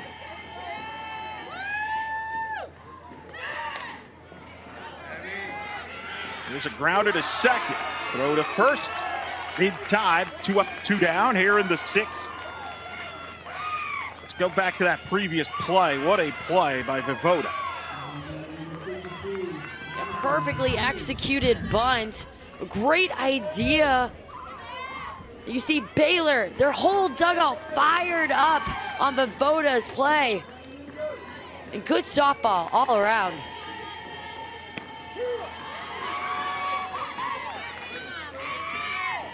There's a strike. You mentioned it earlier, Sydney. Momentum, right? It's amazing what momentum will do. Baylor scores 5 runs. You can just tell right now that dugout's fired up on the Baylor side. Line and through. Base hit and a 2-out single as the Bruins try to respond as Pacini gets on for the first time tonight with a hit. The way she stays through that ball is what allows this to be a hit and go just over the reach of Cran. And you talk about momentum, that is something that can be created by outcomes or it can be created internally. So UCLA right now needs to look within themselves to create their own momentum when they feel like Baylor has it all on their side.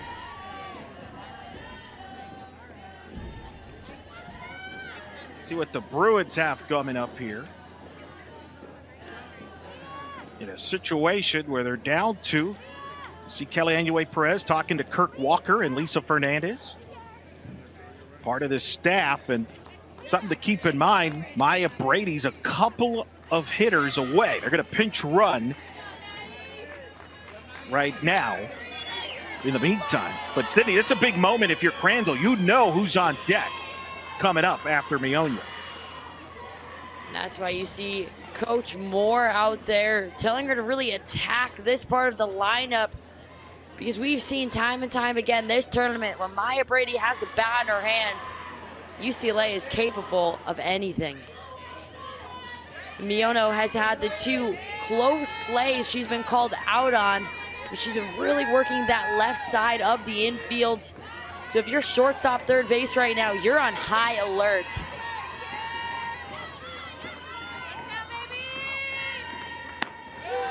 Austin is the pinch runner for UCLA at first. There's a strike to Miono. And again, this is a big part in this game with Brady on deck. If you're Crandall, you're hoping to face Brady with nobody on to start the 7th.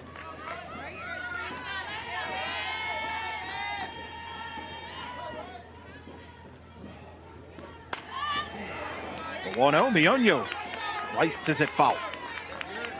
Good, girl. Come on. Battle. 1-1 the count. It's all about the mindset of just passing the bat, not trying to do anything fancy, find a way to poke it through. Let Crandall supply your power.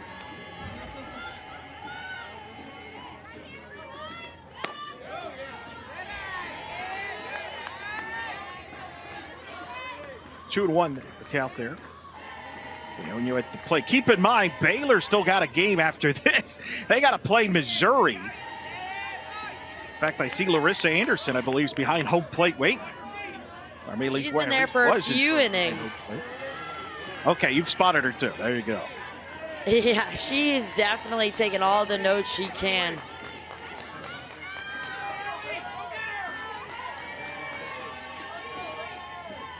But you wonder how much of that play in Glenn Moore's mind, knowing that he's got another game coming up. Perhaps keeping Crandall in here, try to finish this. I think anytime you're facing a ranked opponent, you are all in for that game. All eyes are against UCLA right now, knowing they are 2 runs up. They're going to do everything they can for this win, and then next game is next game. They'll figure it out. Leonio gets jammed. Little Cumber. Crandall flipped the first in time. What a play by Crandall. The Bears defense showing some leather in this inning. And maintain a 2-run lead as we head to the 7th inning. Baylor up 5-3.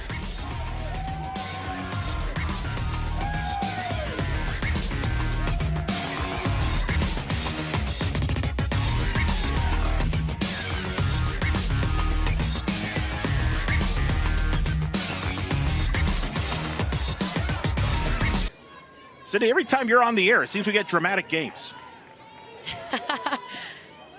You know, I think I must just be a dramatic person. The games follow, but I love these games. Every single one of them. I mean, I would be watching as a fan, so being able to get on this call, there's no better softball than this. Yeah, this game has lived up to the hype. Battle of the top 25 matchup. As Bedford swings and misses. Tinsley still in. You're in the top of the 7th. UCLA led 3-0 up until the top of the 6th when Baylor scored 5.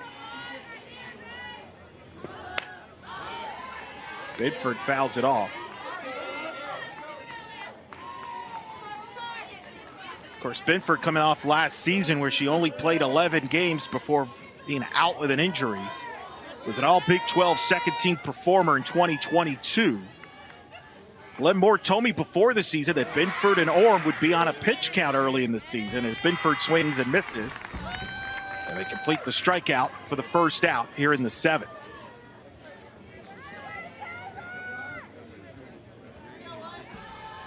UCLA's decision to bring Tinsley back out after giving up those 5 runs. I think that speaks to how much trust they have in her, but also the realization that a lot of those runs came on errors.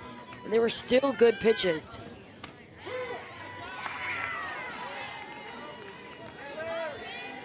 "11 strikeouts for Tinsley. To your point, Cindy, the 5 runs, none of them are earned.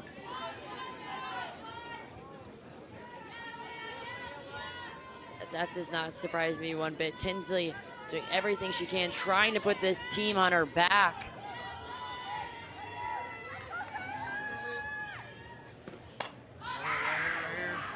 That's popped up, playable. Tinsley tries to make the play, does not. Can't handle it.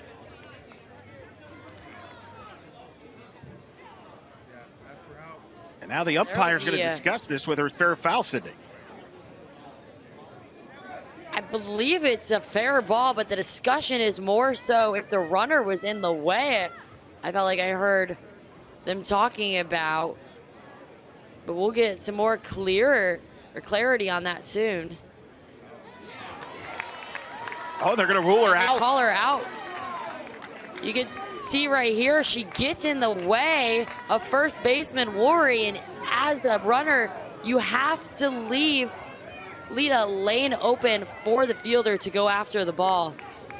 And Coach Moore is going to argue on the flip side that she was still in the runner's lane, and it's a bang-bang play. She didn't have time to move. But ultimately, she is ruled out. So Crandall has a couple of hits ruled out. That's a tough bang-bang. Another look, head down. Just as she looks up, she sees that she's running into Worry. Truly a tough run for a hitter, but the infielder has the right of way, one making a play on the ball.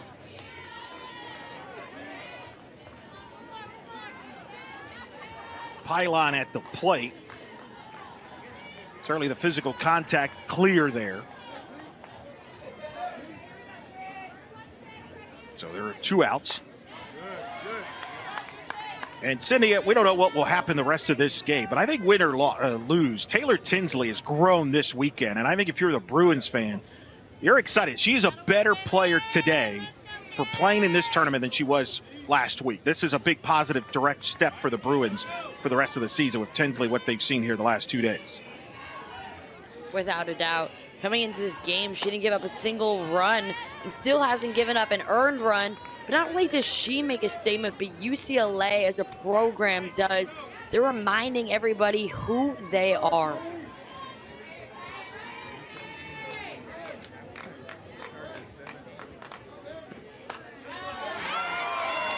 Two-one, that's a base hit.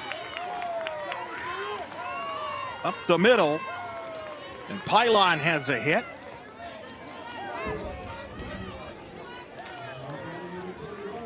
Quality piece of hitting.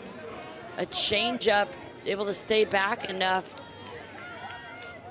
She keeps the momentum going after a weird out on the play before.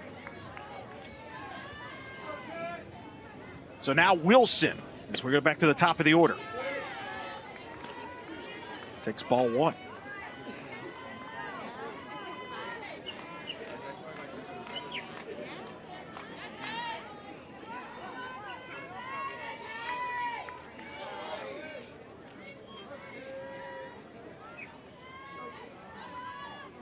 The 1-0. Wilson swings, fouls it off. 1-1 the count. Maya Brady would lead it. Will schedule to lead off the bottom of the 7th for the Bruins.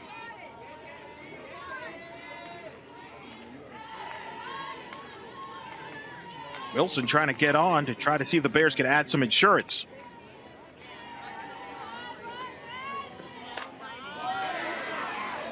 Wilson to center. Catch is made. Side retired.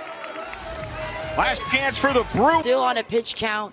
She's coming back off of a knee injury, not at 100%. So they're trying to be very careful when they use her. So she's always at her best on the mound.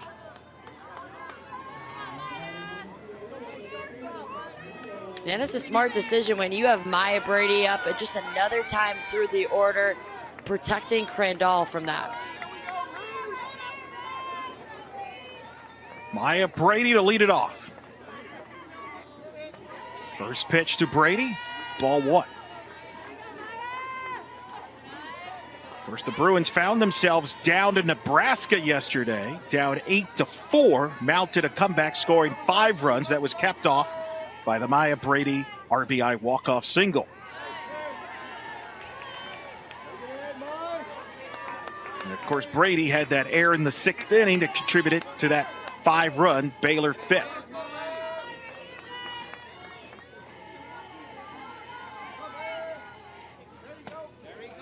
The 2-0s missed 3-0, so Bidford falling behind early here on Brady.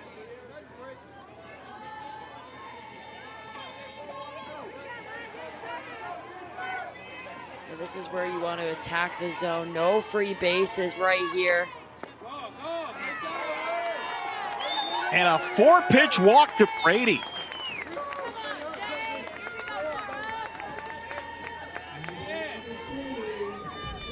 So the Bruins trying to mount a comeback.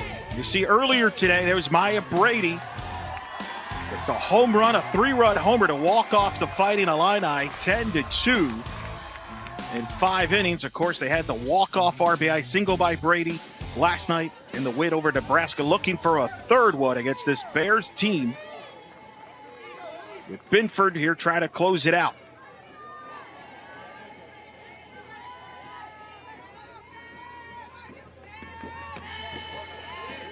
Alchin, the tying run, taking a ball.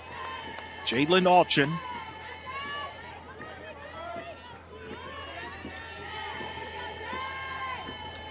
Alchin had the line drive past the first baseman in her previous at-bat. Oh, a strike call. It's 2-1.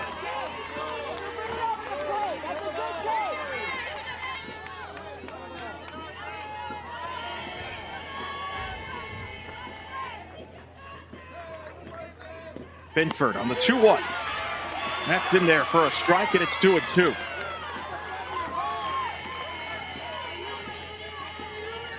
You got Woolery and Grant next scheduled to hit. See that high changeup just sneaks in for a strike.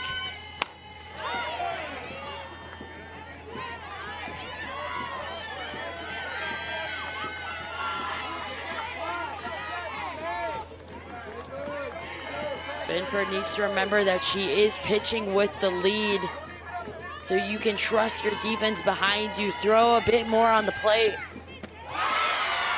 Got her. Binford pulled the strings there and gets the strikeout for the first out here in the 7th.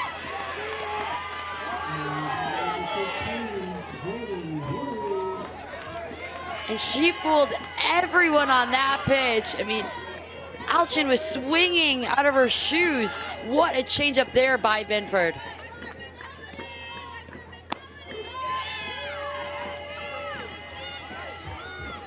Here's another look. Because it was so good, you have to see it again. Watch how it just drops.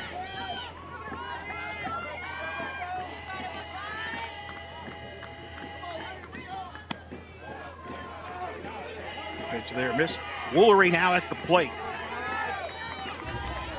Woolery hit her first home run of the season in the win over Illinois. 1 for 2 here with a single.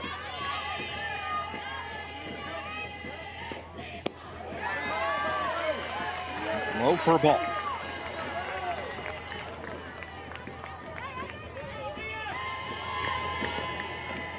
Binford is just trying to use that off speed as much as she can. That one just falling a little bit too low.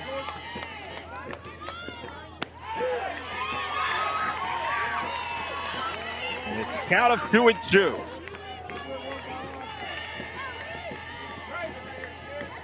The movement on this pitch, absolutely money. Clearly, Binford's plan is to keep these Bruins hitters off balance.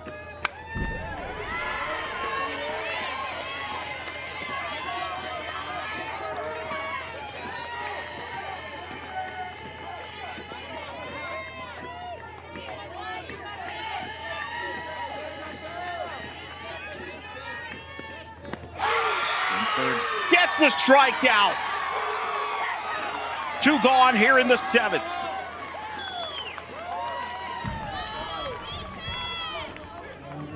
Binford just on it with these changeup, and you can tell from the minute she releases it, she's fired up in the circle.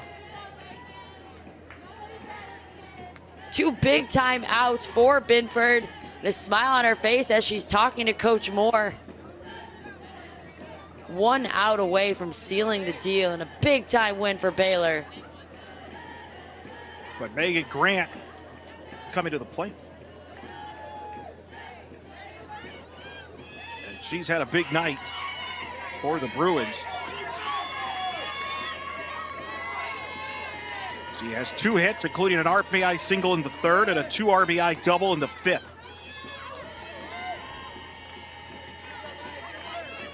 She represents the tying run at the plate. With 2 outs. Binford. First pitch for a strike.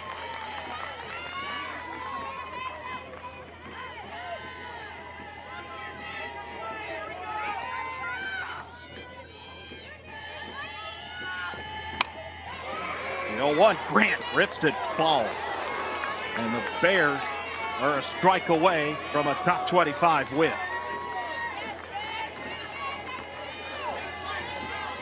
They're just going to keep throwing that changeup over and over until UCLA finds a way to put it in play.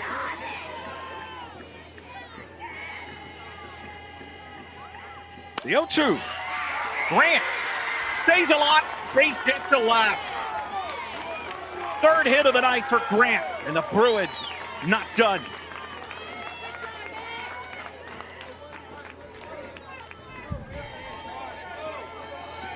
Grant singing such a hot bat. Does a great job staying back on that off speed as well, staying in her legs to keep this team alive. 3 hits on the night for Grant. Now Palacios takes the strike. The count is 0-1.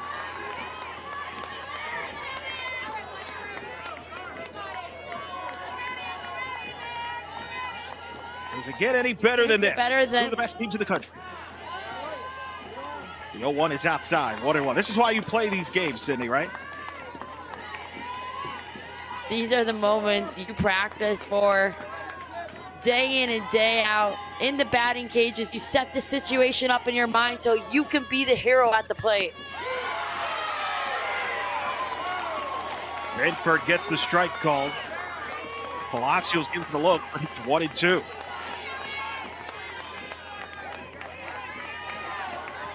That changeup just being everything for Benford. He goes back outside. Just missed ball 2. It is tense here at Wrigley. She wants to win the game on this pitch. It's done her wonders so far this inning.